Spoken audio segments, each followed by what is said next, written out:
Hey guys, so I've been at Monkey Madness 2 tunnels for about a week now.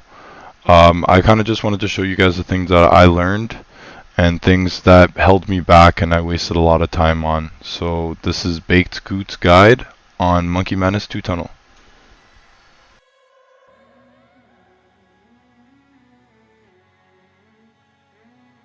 Alright, let's get started. So in this guide, I'm going to be showing you guys gear setup, how to get there, and once you're there, two different spots that you can set up. So a few things I want everyone to keep in mind is that everyone's path for getting into the tunnel is different. So if you see someone else, it's probably not going to be the same path as yours.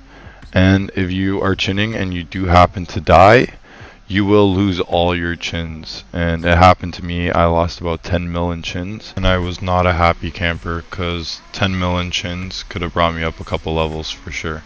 Alright, so for gear setup, it's actually pretty easy. Void is the best one for range and mage. If you don't have that, then you want to get the best in slot items for what you can afford.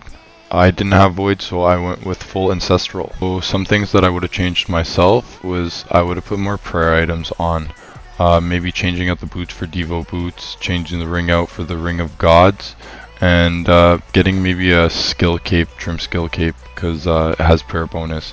It just makes you stay there a lot longer, and it's a lot more AFK to not look at your prayer every 2 minutes. Alright, so this is a picture of my range setup. Like I said, I didn't have Void, so I just did the best in slot, and this is when I switched out for more prayer bonus items.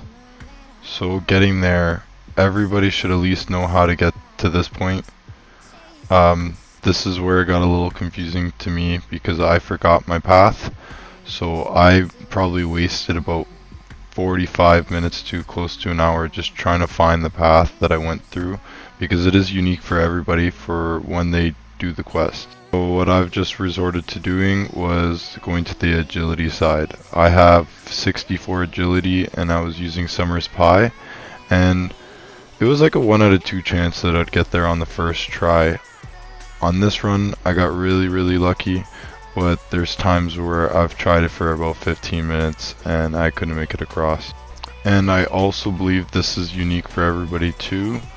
So the path that I'm going will not be the same path that you're going. So you're just going to want to go in trial and error, and just hopefully you remember the path from your quest, because it would just make it a lot easier.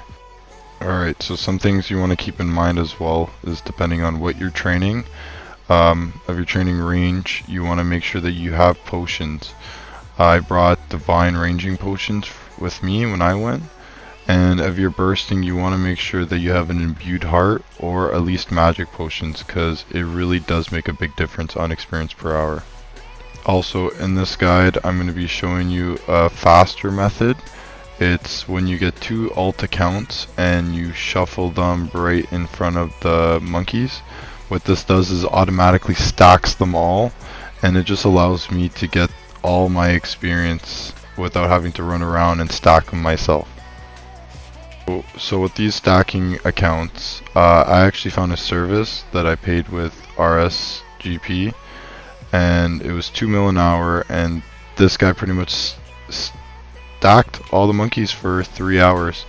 And I was getting 450,000 experience when I was doing it by myself, and with the stacking bots I was getting close to 800, so that's like almost double. So to me it was definitely worth it, but it all depends on how much cash you have in game. I was pretty funded, so I didn't mind spending on all the high-end items, but there's definitely inexpensive ways to go about it, like switching your black chins. Also, you're going to need a light source, because if you do fall into the hole, you're going to want to put Protect from Melee on, and if you don't have a light source, you're going to get hit a lot.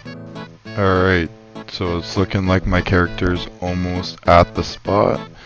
Yes, I know, it's taken forever. One important thing I wanted to let you guys know too that I learned later, and I wish I knew in the beginning, was make sure you look into the hole prior to running in. It just makes it a lot easier when trying to world hop and just trying to find a free tunnel, and made a big difference for me. Alright, so once you get into the tunnel, you want to run back to the southeast corner, and this is going to be the spot number 1.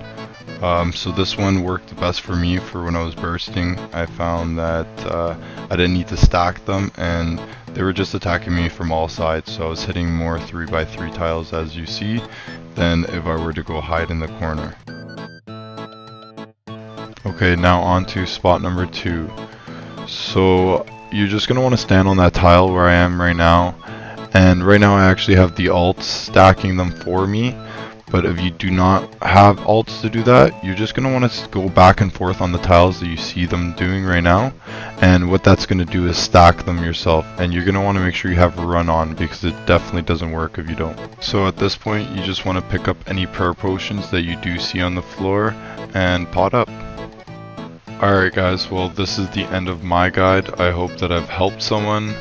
And if you guys have any improvements or things that I should change, inbox me, put it in the comments and let me know, and I can make adjustments in the future.